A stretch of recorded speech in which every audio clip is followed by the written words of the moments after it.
Eureka Académica. En breve comenzamos.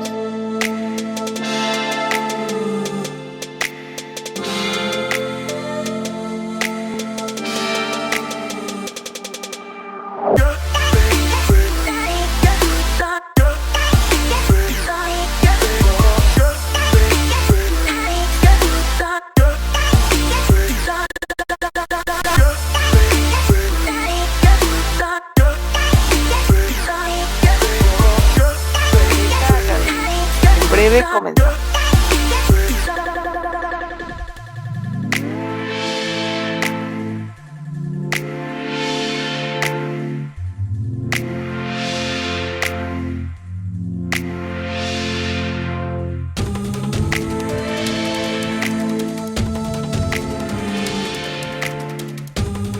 Eureka Académica. En breve comenzamos.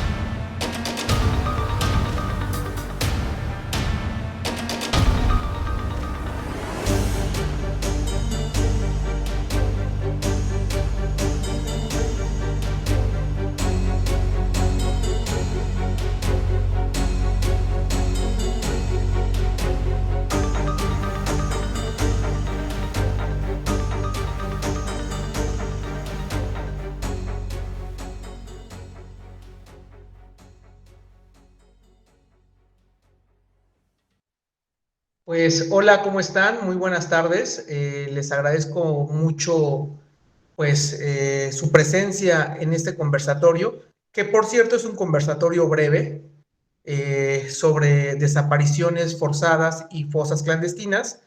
Y bueno, también es algo importante decir que este conversatorio está como organizado para un campamento que tenemos proyectado para el mes de junio. Sin embargo, estamos invitando a cada uno de los especialistas que van a colaborar en el propio campamento, pero sí es importante establecer algunas pautas y sobre todo que se dé conocimiento sobre este tema.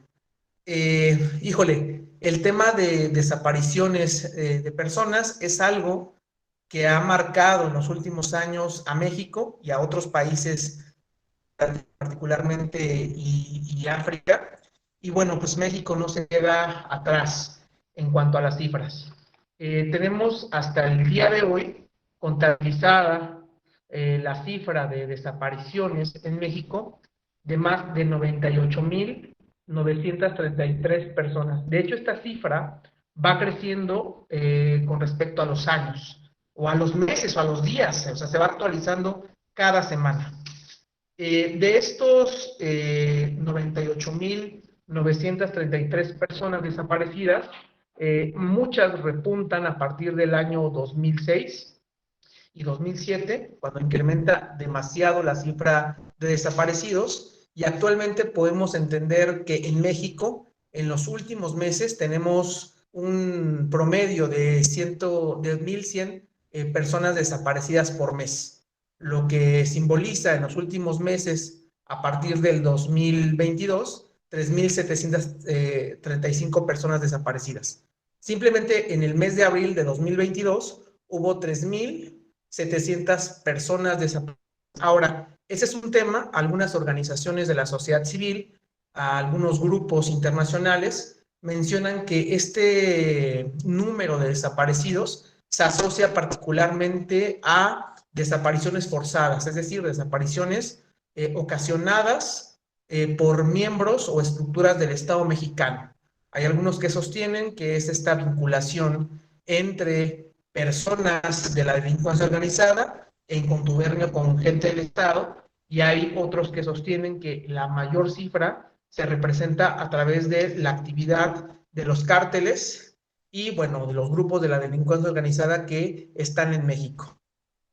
De este número, que es un número bastante alto, hay que mencionar que la mayoría de desaparecidos son niñas, niños, adolescentes y mujeres, quienes más desaparecen en México.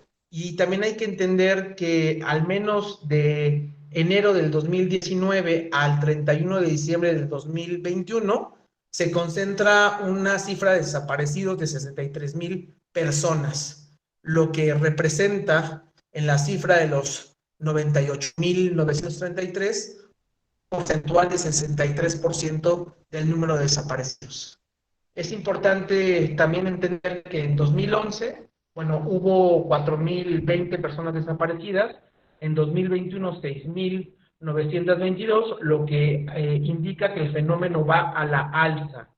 En los últimos 10 años se tienen contabilizadas más de 74,000 personas desaparecidas, y lo que habla pues, de una crisis generalizada en materia de desaparecidos.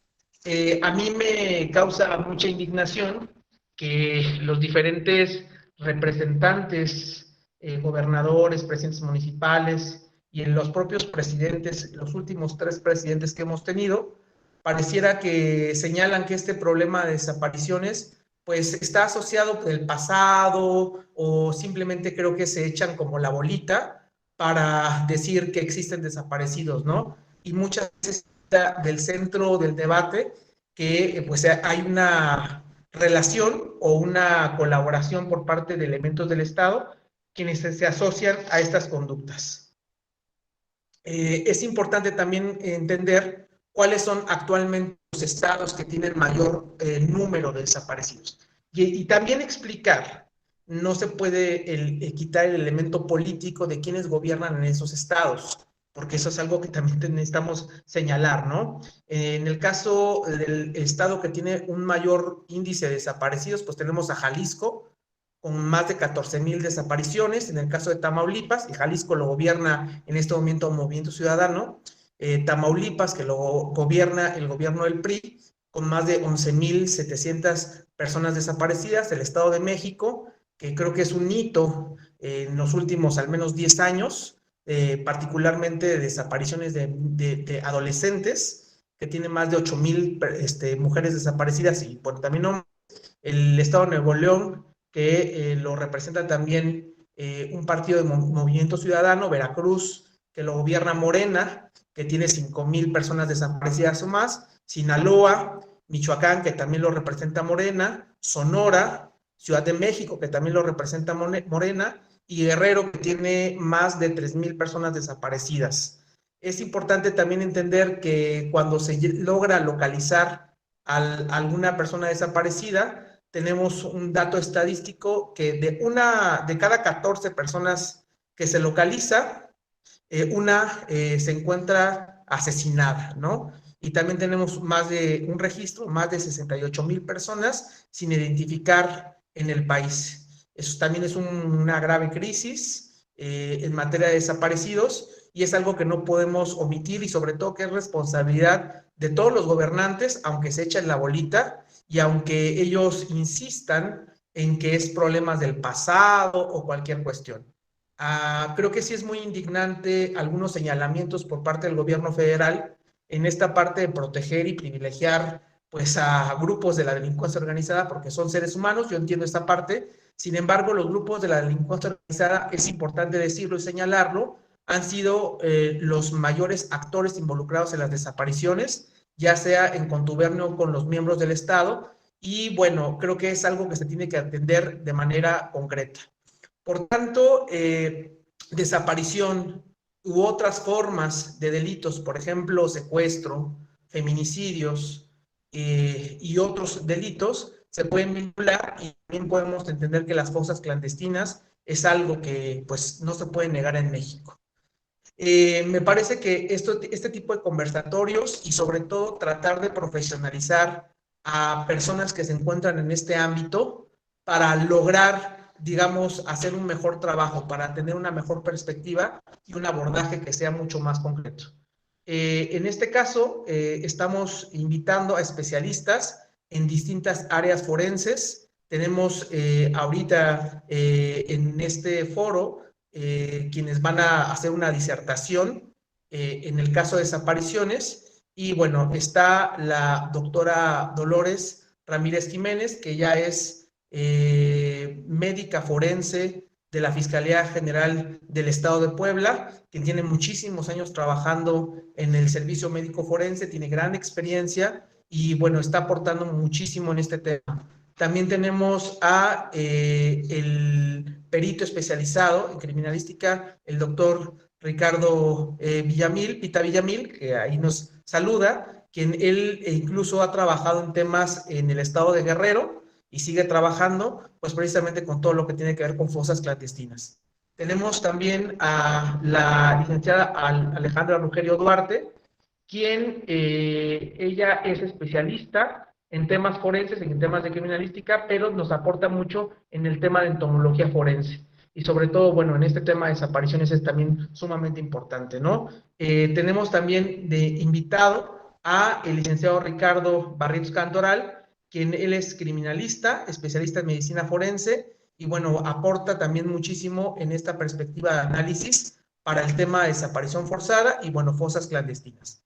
Por lo tanto, este conversatorio es muy breve, no va a pasar de más allá de hora y cuarto, pero sí queremos que conozcan cada una de sus perspectivas, cada uno de esos datos que están por analizar y sobre todo que podamos llegar a la profesionalización y a un tema de entender que ese es un problema sistemático que vive el Estado mexicano, que tiene muchos años y que va en repunte y que sobre todo tiene que especializar o profesionalizar a todos aquellos que están como actores primarios o la intervención de la investigación criminal para el tema de desapariciones. Entonces, me gustaría lanzar simplemente una pregunta. Yo soy moderador, aunque también soy parte del campamento que se está ofertando.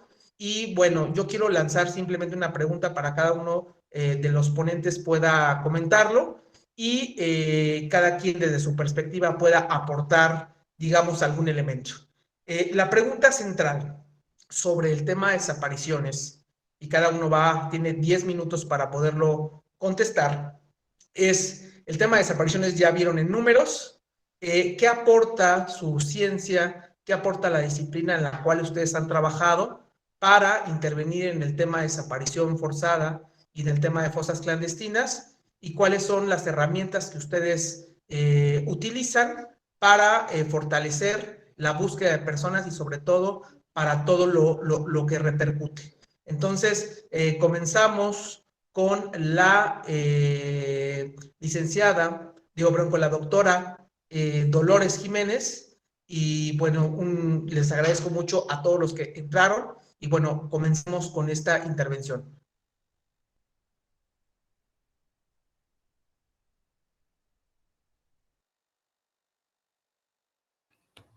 ¿Ahora sí me escuchan? Sí, ya decía yo, estoy hablando aquí y nada. Bueno, gracias, Cristian, te agradezco muchísimo la presentación. Y bien, con respecto al tema, yo creo que es muy importante, aquí está el doctor Ricardo Pita y otros peritos que también no tengo el gusto de conocerlos, pero el trabajo en equipo es fundamental. Definitivamente el trabajo en equipo es fundamental. Nosotros hacemos una parte, obviamente, con respecto al procesamiento del cadáver. La cuestión de desaparición de personas forzada, todo esto, y las fosas clandestinas, tal vez en Puebla no se escuche mucho como tal. No es un estado en un momento determinado donde aparezca por aquí una fosa y otra fosa. A lo mejor recordarán los que están aquí en Puebla, de la fosa que hubo en Huejotzingo, donde encontraban un cadáver, volvían a acabar y volvían a encontrar otro y otro. Aproximadamente fueron como 10, 12 cadáveres los que estuvieron ahí. Bien, bueno, eso es algo de lo poco que se sabe. Y digo de lo poco que se sabe porque en un momento determinado, en cuestión de cadáveres desaparecidos, eso sí, son un montón. Incluso yo ahorita tengo uno.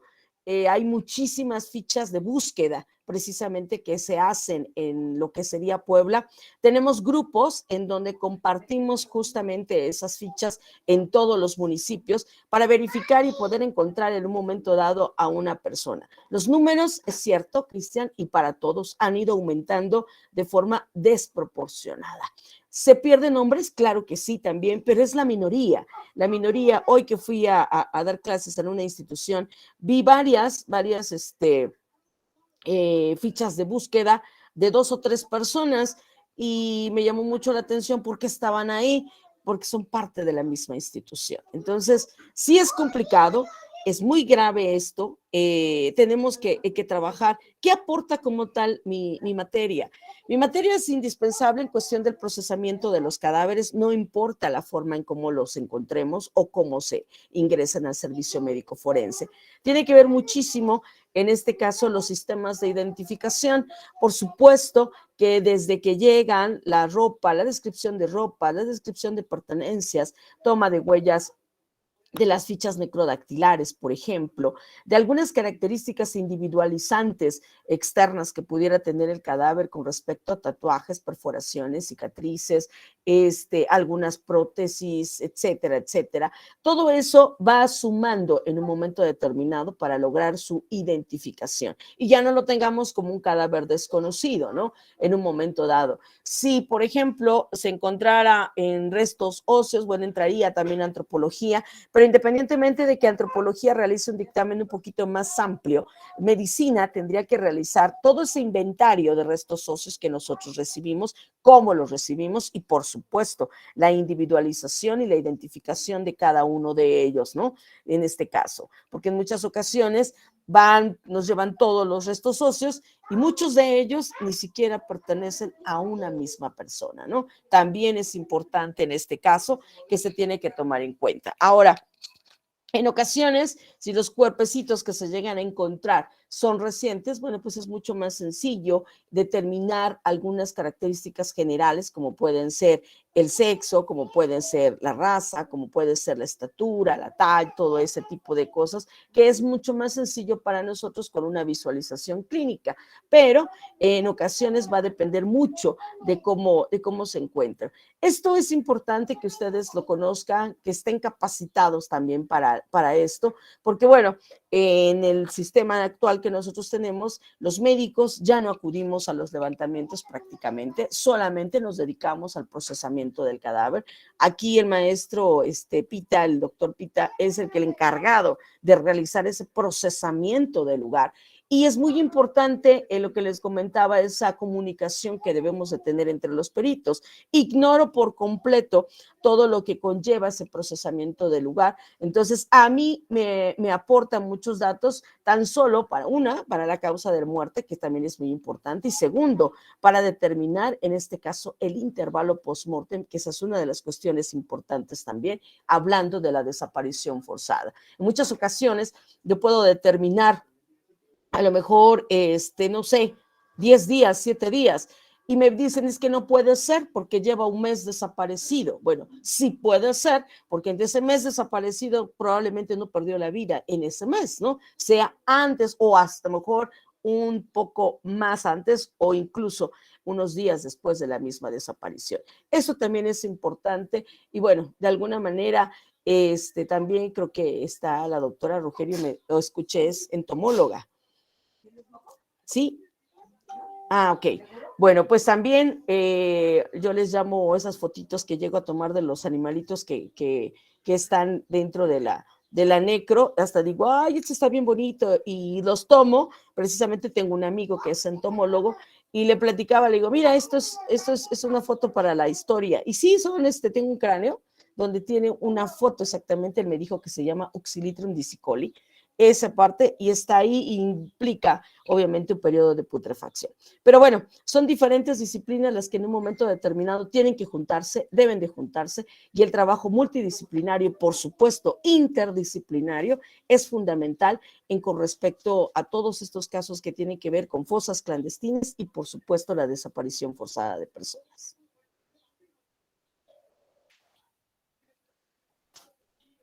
Muy bien.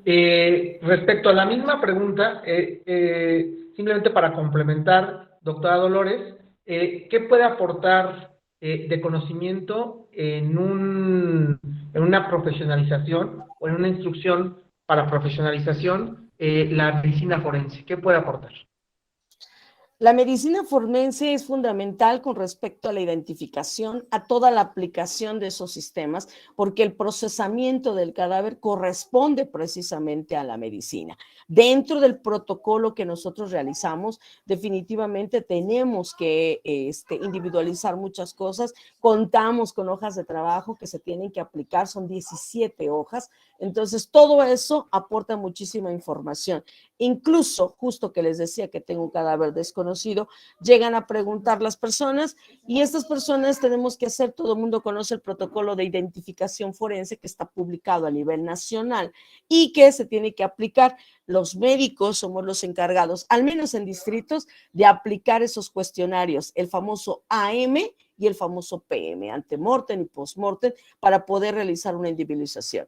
En este caso, el trabajo es fundamental. Yo soy la que tiene comunicación directa con los familiares, precisamente para obtener todo este tipo de información y poder hacer esa identificación positiva y que sea, obviamente, satisfactoria para todos nosotros, ¿no? Perfecto. En relación a la misma pregunta, le cedemos la palabra al licenciado Ricardo Barrientos Cantoral sobre el tema de desapariciones. Hola, ¿qué tal? Buenas tardes. Bueno, con respecto al aporte que propiamente del tema que pues yo voy a abordar en el campamento, que es la parte de fotografía forense, él va muy de la mano con las actividades que ya les describió brevemente la doctora Dolores. Muchas de esas imágenes, resultados, análisis, etcétera, pues deben ser pues fotografiados, tanto como para un proceso que tenga que ver con la pues propia carpeta de investigación que se tendría abierta, así como para la identificación o algún método de análisis de identificación. Usualmente pues las identificaciones suelen ser por terceros y el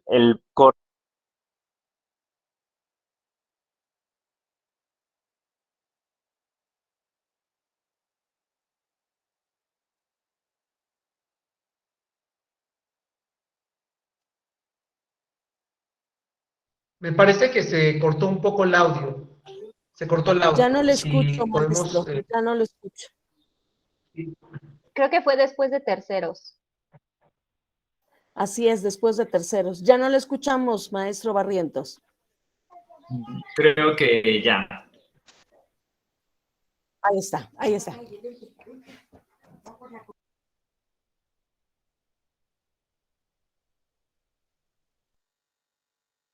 Perdón que interrumpa, pero creo que tampoco se vuelve a escuchar, maestro. Si hay algún problema con el audio, podemos pasar a la pregunta con el siguiente ponente para que también nos pueda explicar la primera pregunta y podemos hacer un poco el tema de intervención que tiene al respecto del tema.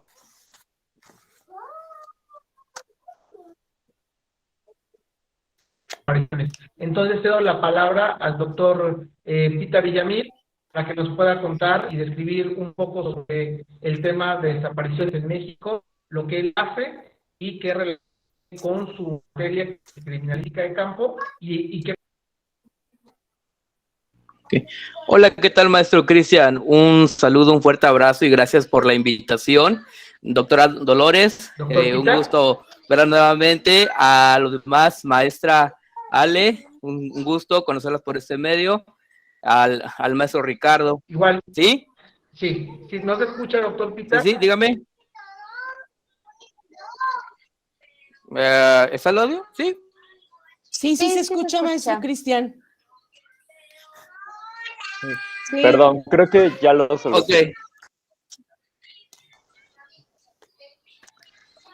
Ok, perfecto. Con respecto, maestro, a la desaparición, pues, obviamente en el estado de Guerrero, pues hemos estado realmente en una crisis, más o menos yo así ya le llamo. Aquí todo el cerro del estado de Guerrero ya es panteón clandestino, ¿no?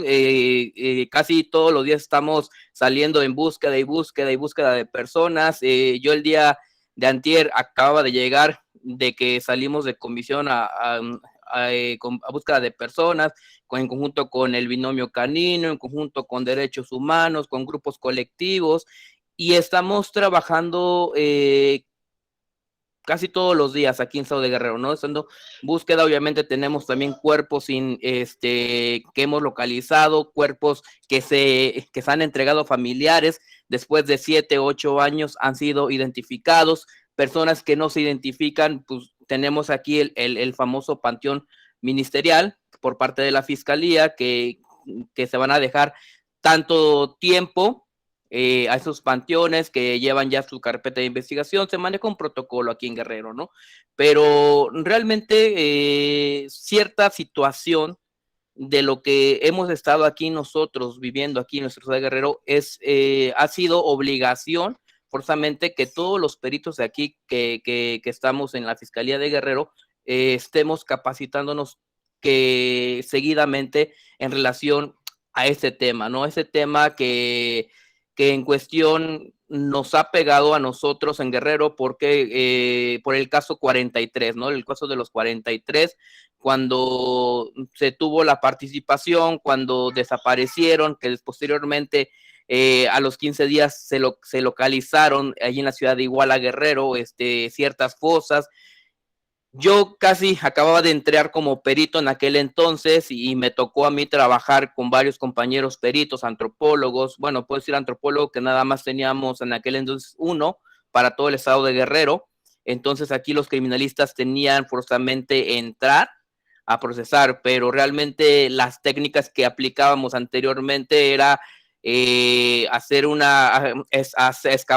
escarbar, poner a la policía, poner a protección civil, y realmente descubríamos y jalábamos el cuerpo, ¿no? Prácticamente nos hacíamos una fosa procesal a 1 hora, obviamente alterábamos, contaminábamos, destruíamos, ¿no? Tal vez algunos rasgos que nosotros podríamos identificar al momento que se realiza también la ficha PM, ¿no? Sin embargo, con todo esto, pues yo opté a seguir capacitándome, a seguir certificándome en cuestiones de procesamiento en fosas clandestinas para poder dar lo que es una buena identificación al momento que nosotros estamos exhumando ese cadáver, ¿no? Aplicar las ciertas técnicas para que no pueda ser alterado. Sin embargo, ahorita yo puedo compartir que yo una fosa, si antes me hacía 1 hora, ahorita me hago aproximadamente 5 horas procesando una fosa por las técnicas que se aplican, ¿no? Para que sea un buen trabajo, sea un trabajo excelente y no podamos alterar ninguna característica o ninguna seña particular adquirida o congénita que pudiera ser alterado al momento que nosotros estamos procesando. Ahora bien, en cuestiones de mi disciplina, en cuestión de cómo yo lo aporto, cómo lo aplico, cuando yo empiezo a empezar a procesar ciertas fosas, empiezo a capacitar, realmente yo ocupé muchas metodologías, muchas técnicas de varios antropólogos, amigos, maestros, y yo empecé a hacer mi propia metodología, ¿no? Una metodología que realmente a mí me ha funcionado, mi trabajo me ha funcionado. ¿Por qué? Porque realmente de las personas que yo he exhumado, la mayor parte ha sido identificada. Sin embargo, quiero hacer también aquí sobre un asunto que a mí me pasó en el 2016 aquí en nuestra capital. Tuvimos en un poblado que se llama Citlala, municipio de Chilapa de Álvarez, tuvimos en alrededor de 36 fosas clandestinas, en el cual a mí me tocó procesar la fosa número 6, el cual era una persona del sexo femenino por las características que presentaba y porque todavía aún tenía tejido, ¿no? Y tenía tatuajes, tenía las vestimentas y todo lo que se pudo ahora sí que plasmar fotográficamente, describir todo lo que nos podría servir, ¿no? Y quiero decir que de todo lo que exhumamos ese día, que nos llevó todavía un proceso de 2 meses, sacar todos todos los cadáveres en todas las fosas. Ella fue la primera que fue identificado, la que me tocó trabajar a mí, ¿no? Como criminalista. Y realmente las técnicas, la metodología que yo utilizo es para no poder alterar el tipo del contexto el que tenemos, para no ahora sí que contaminar, ¿no? Porque muchos yo he visto que trabajan dentro de la fosa o que están parados sobre los cadáveres, sobre los segmentos, y realmente pues lo que nosotros estamos haciendo es alterando, destruyendo, contaminando, y realmente pues no vamos a poder identificar si esa persona con el trabajo que nosotros hacemos se puede identificar a más tarde de un mes. Si nosotros alteramos, contaminamos, destruimos, tal vez esa persona se puede identificar hasta 6 meses o mucho más, ¿no? Dependiendo, porque forzosamente viene la materia de genética forense que entra dentro de los sistemas de identificación. Pero realmente si todavía tenemos tejidos, si todavía tenemos tal vez guantes dérmicos para poder tomar las huellas dactilares y se pueda identificar, adelante, ¿no? Pero para eso necesitamos hacer un buen trabajo, una buena técnica, y para no poder alterar todo lo que pueda ser identificado. Adelante, maestro. Perfecto, se cortó lo último. Bueno, ojalá lo podamos retomar de manera muy rápida a la retroalimentación que viene. Y bueno, continuamos con la licenciada Alejandra Rogelio Duarte, quien la misma pregunta le formuló. Y bueno, la escuchamos. Hola, ¿qué tal? ¿Me escucho bien? Muy bien. Pues antes que nada, un gusto estar con todos ustedes, compartiendo espacios con personas expertas en el área. Y pues bueno, para ir adentrándonos un poco en el tema. Como respuesta a la pregunta, ¿qué puede aportar la entomología forense al estudio de personas desaparecidas, no localizadas, o esta cuestión específica de fosas clandestinas? Yo contestaría que son básicamente 3 puntos. El primero es establecer tiempo de muerte. La entomología nos ofrece una herramienta bastante específica para poder determinar tiempo de muerte, si es un trabajo que se realiza de forma adecuada desde el perito que procesa los indicios entomológicos en campo, y si es que la institución cuenta con una persona experta también en este ámbito, que pues necesariamente es una persona capacitada en biología, en entomología y en el ámbito forense. Entonces, si se cuenta con todas estas herramientas, se puede llegar a establecer tiempo de muerte de forma muy precisa, hablando de días y hasta a veces horas. Esa sería la primera, ¿no? La primera aplicación. La segunda aplicación es poder determinar circunstancia de muerte.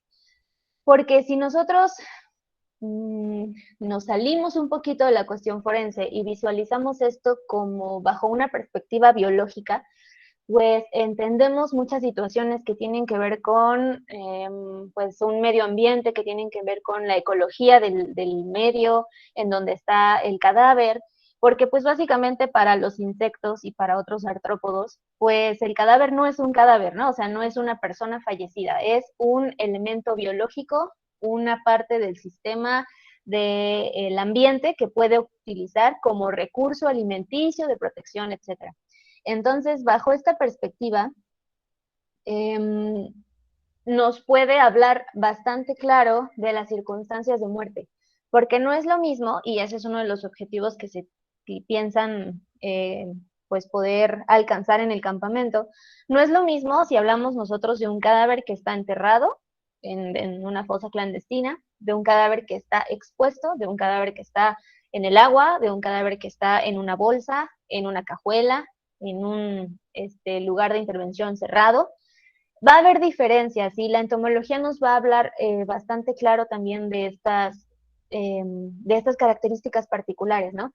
No es lo mismo si yo dejo un cadáver unos días a que esté expuesto para que puedan llegar los artrópodos, los insectos, las moscas allí, y posteriormente se embolsa, quizá, o se descuartiza, se embolsa y se deja depositado en alguna zona. Este cambio de ambiente pues nos va a hablar entomológicamente de las circunstancias de muerte, ¿no? E incluso la falta de organismos, la falta de insectos, la falta de moscas, también nos está hablando de ciertas circunstancias muy peculiares. O también hay algunas especies que son causantes de miasis. Esta miasis nos va a arrojar larvas de mayor tamaño que las que son propias de la putrefacción. Esa sería la segunda aplicación.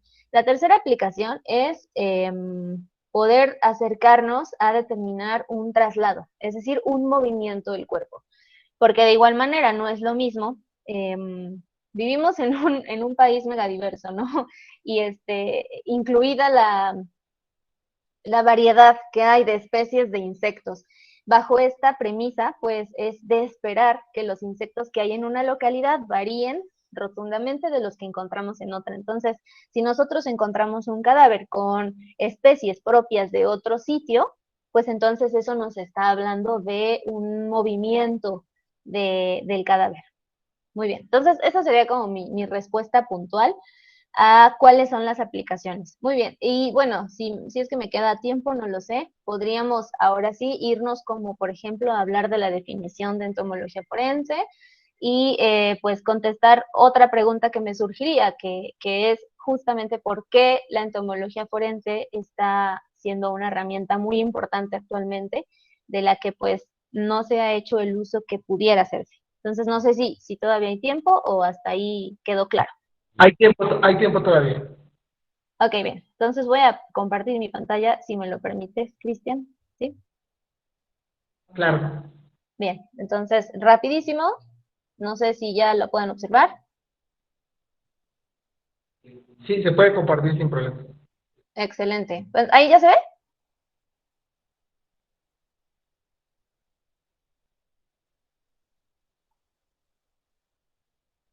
Creo que ya, ¿no? Sí, ya se Ah, aprecia, bien. sí. Muy bien. Entonces, hablando de esta área, me parece que en algunas ocasiones pudiera parecer bastante extraño el concepto o pudiéramos no estar tan familiarizados como con otras áreas forenses, ¿no? Dactiloscopía, creo que de inicio lo escuchamos y lo podemos asociar, balística, antropología también, pero creo que entomología todavía nos resulta un poco extraño el concepto. Y bueno, pues, ¿qué es? Como sabemos, forense, pues viene del latín forum, que es sitio público donde se trataban los juicios. Y si nosotros le ponemos el apellido a alguna ciencia, área o disciplina, le ponemos el apellido forense, pues vamos a estar hablando de cualquier área de estudio que esté participando en un procedimiento judicial. Es importante quitarnos de la mente que forense es igual a muerto. No es cierto, forense es igual a procedimiento judicial.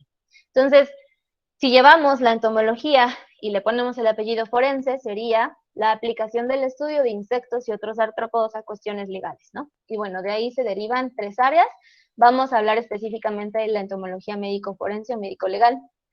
Bueno, los estudios que se han hecho hasta ahora sustentan que pues hay ciertas circunstancias que tienen mucha importancia en cómo se va descomponiendo el cadáver y vamos a pensar lo siguiente, la descomposición cadavérica va de la mano junto con la entomología o la fauna que está asociada a esta descomposición, específicamente hablando en este caso pues de insectos, ¿no?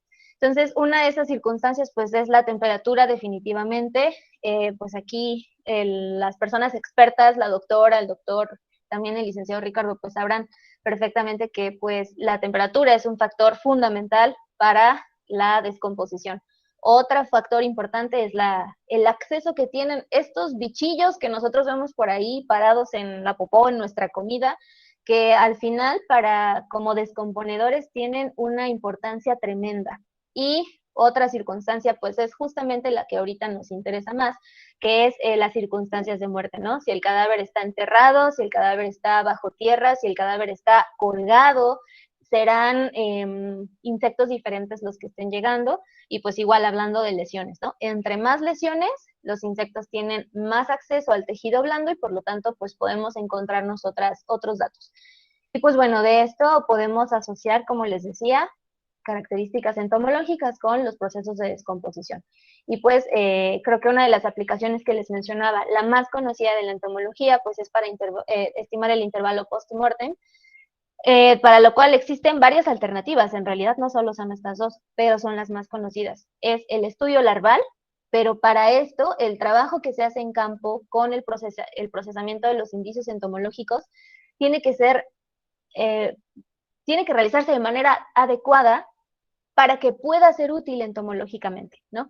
Y creo que aquí sí valdría la pena puntualizar que es imprescindible que el criminalista, que es finalmente el que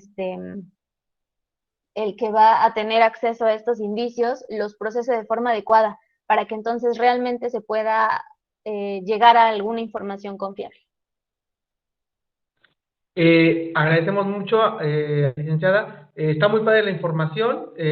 Solamente, bueno, para no limitarnos en el sentido del tiempo, les voy a lanzar una pregunta en particular. Tienen 2 minutos para contestarla, cada uno de ellos. Iniciamos con la doctora Dolores Ramírez Jiménez, y la pregunta es muy puntual. Es en el sentido de del campamento, que como ustedes se darán cuenta, el campamento tiene este objetivo como de profesionalizar y sobre todo generar un conocimiento respecto a las fosas clandestinas para las desapariciones. ¿De qué manera van a enriquecer a los asistentes con cada una de sus intervenciones? Así tan sencillo. Entonces, tienen 2 minutos para contestar. Comenzamos con la doctora Dolores Ramírez Jiménez. Ok, ¿de qué manera vamos a enriquecer o qué vamos a aportar? En cuestión de medicina hay muchísima información, sistemas de identificación que se aplican directamente al cadáver, poder en un momento determinado tener la identidad de esta persona, obviamente con todo lo estudiado, determinar, por supuesto, la causa de la muerte y tomando en cuenta lo que decía la doctora Ale, en los sitios, ¿no? Los sitios en donde están. Creo que las dos fuimos al mismo, donde el maestro Pita resulta ser una pieza clave y fundamental dentro del trabajo que nosotros tenemos que hacer, ¿no? Pero cada quien tiene de alguna manera algunas cuestiones muy puntuales, muy particulares, que definitivamente nosotros tenemos que tomar en cuenta. Todo esto viene a conjuntar muchos sistemas de identificación, muchas características importantes con respecto a la aplicación de los protocolos, ya sea AMPM y por supuesto el protocolo de identificación forense, así como el protocolo de necropsia médico-legal.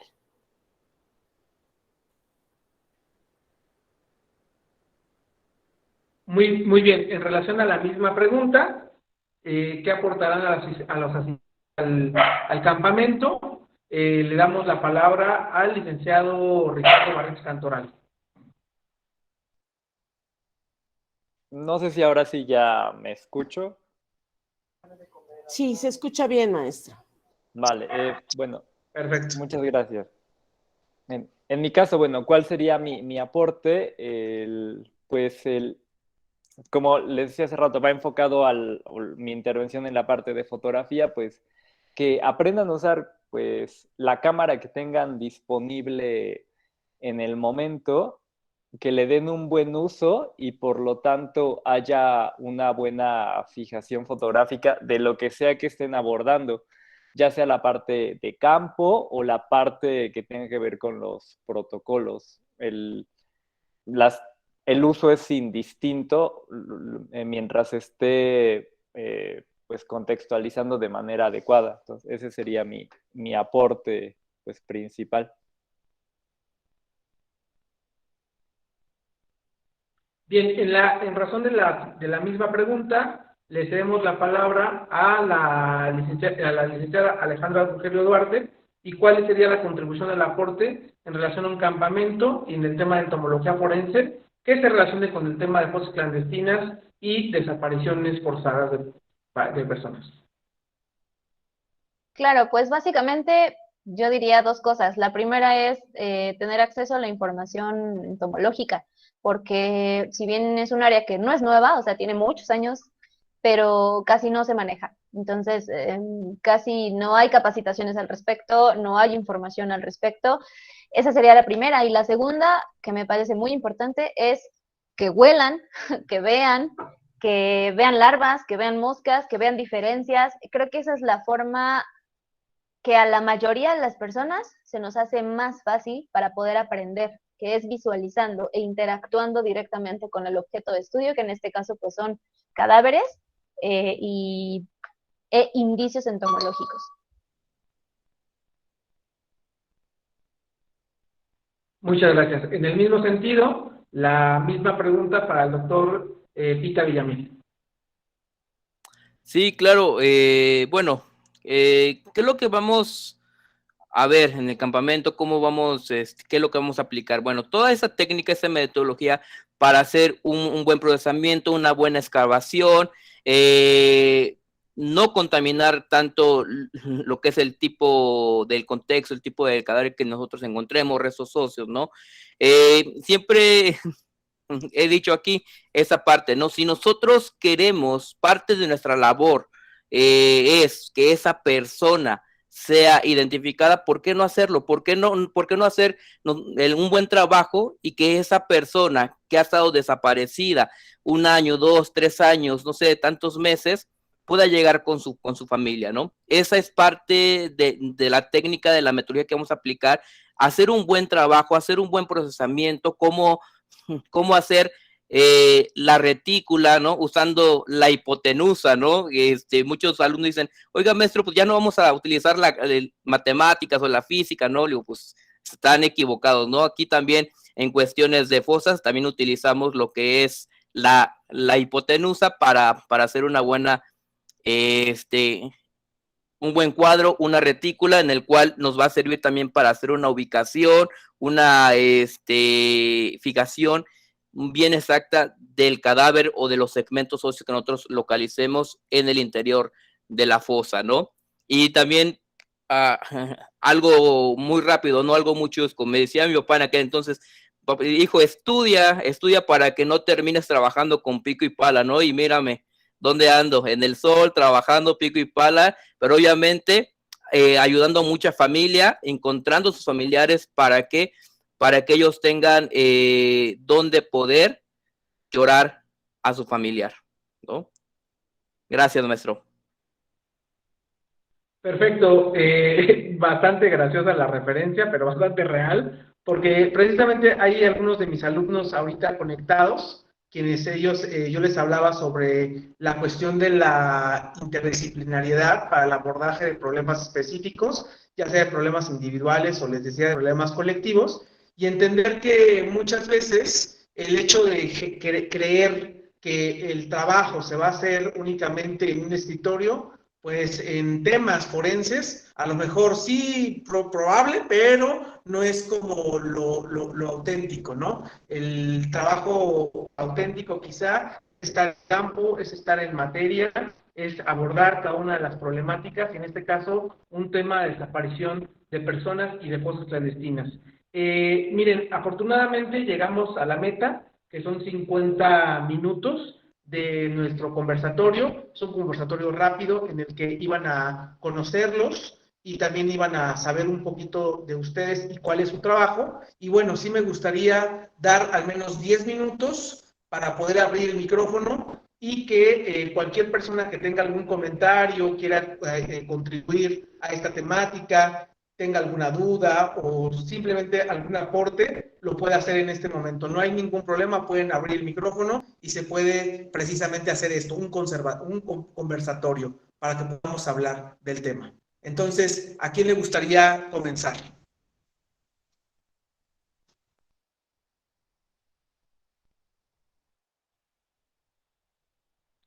¿Llega el silencio incómodo o si va a haber participaciones? Siempre les da pena empezar. Bien. Empieza ¿Alguien levantó la mano? ¿Mauro? Mauro, perfecto, venga. Claro, nada más para los especialistas de ahí, me gustaría saber en sí cuál es el problema que se presenta en las fosas clandestinas. Ya sabemos que es el tema de fosas clandestinas, pero en sí, ¿cuál es el problema que se genera en ese tema? ¿A quién le gustaría contestar esta pregunta? Le toca al maestro. Doctora, perfecto. Ok, bueno, cierto, perdón, maestro, con relación a la pregunta de Mauro, ¿qué tipo de problemas podemos encontrar? ¿A eso te refieres? ¿O a qué tipo de problema podemos? Sí, en sí, ¿cuál es el planteamiento de un problema en las fosas clandestinas? Bueno, parte del planteamiento del problema que nosotros podemos obtener en el sitio, en el lugar, es también dependiendo del tipo del contexto que nosotros podemos encontrar, ¿no? El tipo del contexto. Sabemos que hay terrenos muy accidentados, hay terrenos que son lodosos, entonces para eso nosotros antes de ir a procesar una fosa tenemos que hacer una investigación previa o una investigación preliminar en el cual tenemos que tener todos esos datos, por ejemplo, el tipo del terreno, en cuestiones si es en una población, usos y costumbres, saber cuál es la delincuencia organizada que opera en ese lugar, para que nosotros podamos, ahora sí que llevar el material, la seguridad, saber a qué nos vamos enfrentar, ¿no? A qué tipo de lugar, a qué tipo de zona. Yo creo que sería eso el cuestiones del tipo del problema que podamos encontrar. No sé si te quedó alguna duda, Mauro. No, quedó comprensible la respuesta. Muchas gracias. A ti. Perfecto. Perfecto.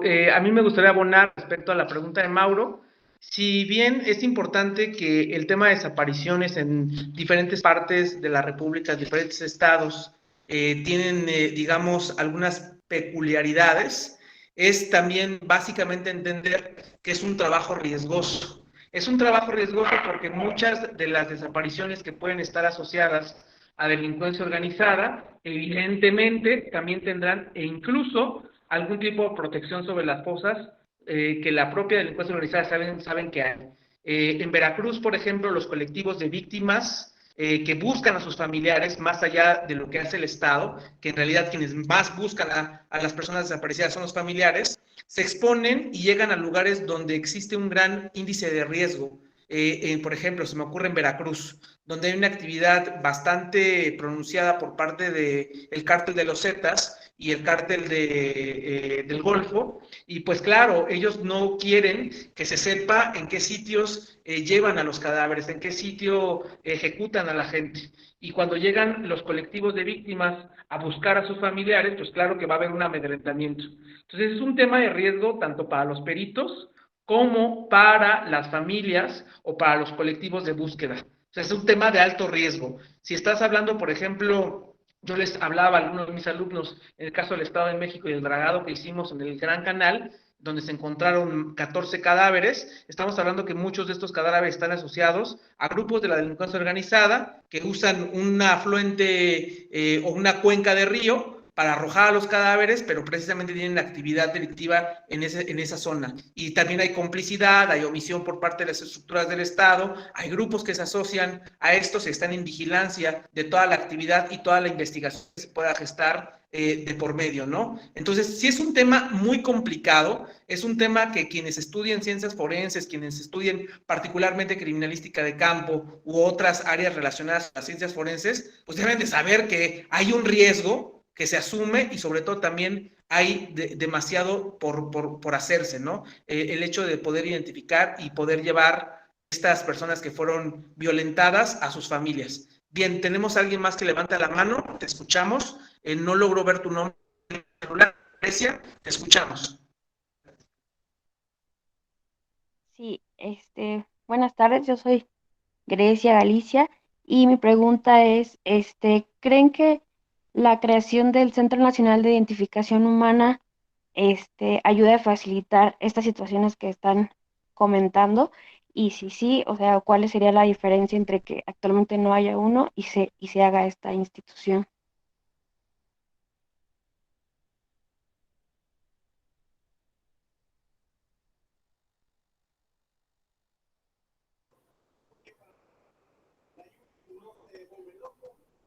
Maestro Cristian, Me no te gustaría escuchamos. comentar.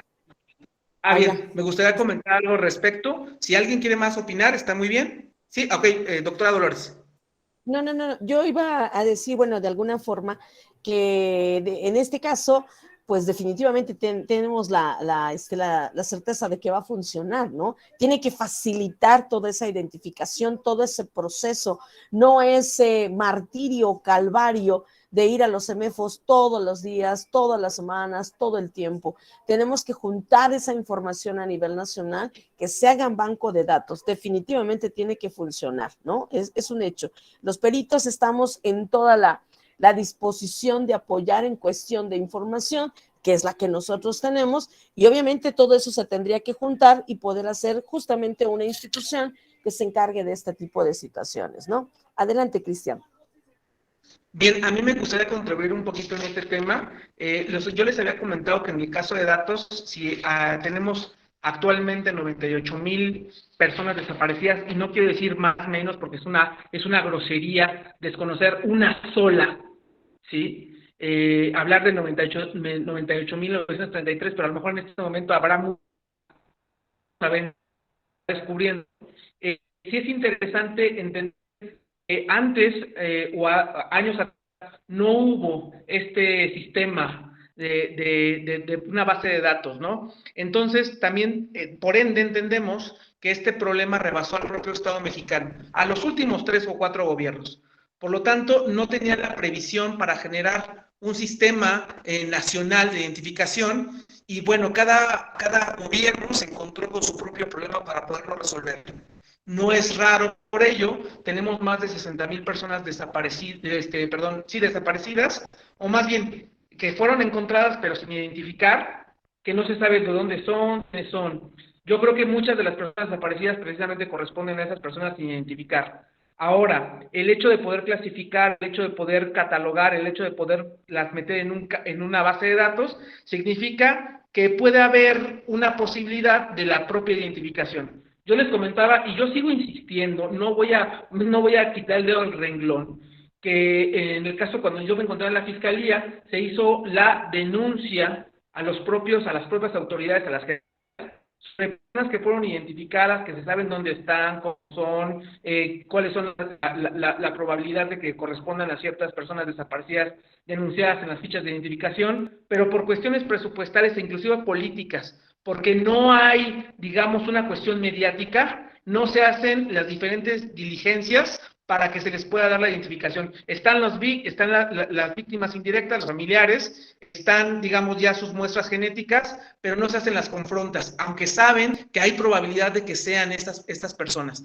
Entonces, es una cuestión de desinterés que muchas veces se atiende a cuestión mediática, pero el hecho de llevarlo a un sistema de identificación nacional permite que más allá de lo mediático se atienda una problema que ahí está, porque es latente, porque es observable, y sobre todo que tiene que ser cuantificada y clasificada pues, de forma homologada. Yo creo que eso es algo súper interesante.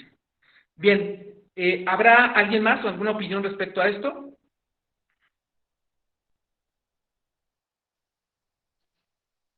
Bien, ¿alguna persona que quisiera hacer una pregunta más para cerrar ya nuestro conversatorio?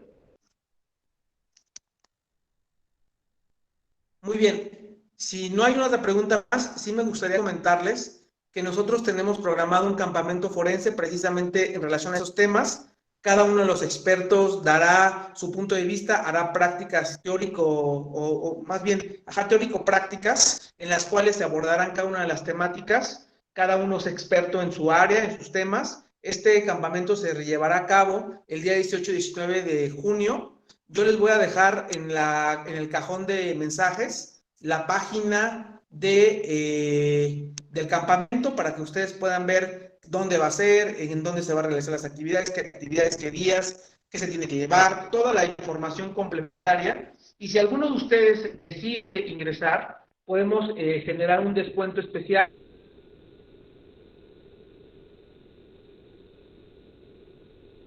Problemas, quizá que los podamos acordar de forma individual, lo podemos hacer, pero sí es importante mirar a la cara de la profesionalización, entender que estos problemas, la única forma que los podemos atender sí es desde las políticas públicas, pero también desde la profesionalización, no únicamente llegar en crudo, llegar sin ningún tipo de intención para resolver o para generar únicamente algún ingreso individual, sino mirar que son personas, que es sufrimiento, que son familias y que evidentemente necesitamos dar lo mejor de nosotros para resolver estos problemas.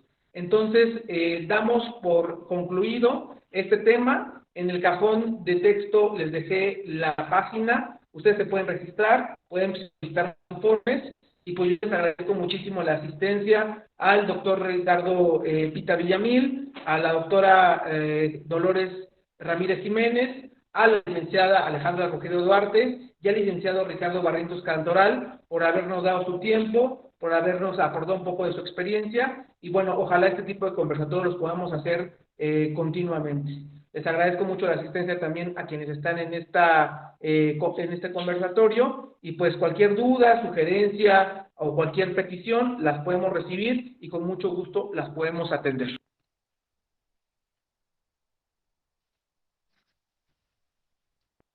Muchas gracias por la invitación, Cristian.